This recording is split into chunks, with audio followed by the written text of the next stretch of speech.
Well, tonight I would like to talk to you about Jonah. Now, anybody that's heard of Jonah usually just hears the regular part of the story about how he didn't want to go to Nineveh, so he got ate by a whale, stayed there 3 days, got spit out on Nineveh after he repented, and so he went and did what God told him to do.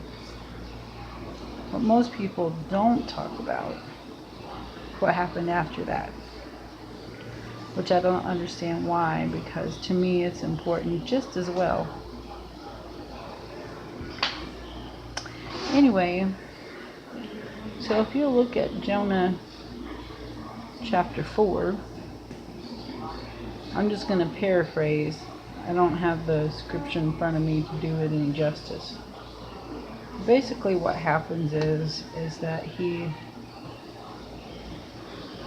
tells the people, you have 40 days and God's going to destroy Nineveh.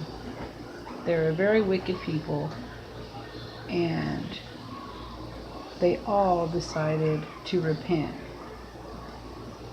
Take their clothes off, put on sackcloth, and sit in ashes, because that's how they did it back then. Even the king of Nineveh did it. Anyways, after a period of time, God decided to repent of the evil he was going to do on them, because they had remorseful hearts. And so he chose not to destroy them.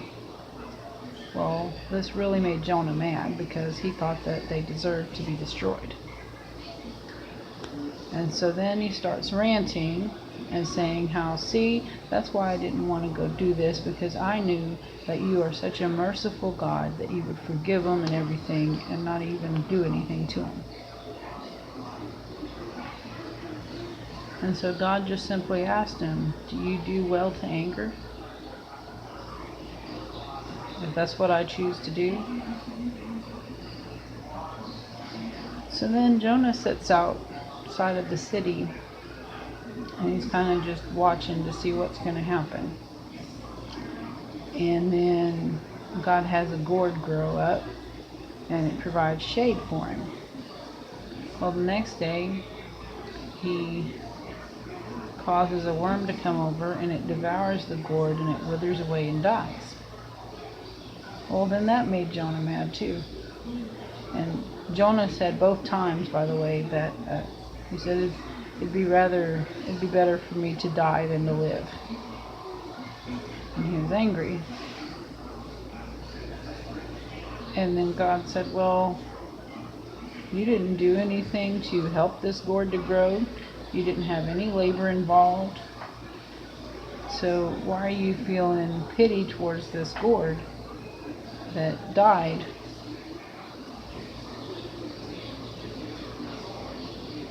And so basically Jonah just was really angry. And I understand that. Have you ever experienced that? Have you ever experienced that in your life, where someone's done you so wrong and they've been such a jerk and they really deeply hurt you? Well, even though if they turn their life around and they repent and everything, it's like there's still a part of you that just wants them to experience something awful for how they treated you. Bottom line. But the truth is that God has mercy for every one of us. And believe it or not, I bet you at least one point in your life, you probably did something awful to somebody else, even unknowingly, and they probably felt the same way about you. But God has mercy for a truly repentant heart. Well, that's my message for tonight. May God bless you. Good night.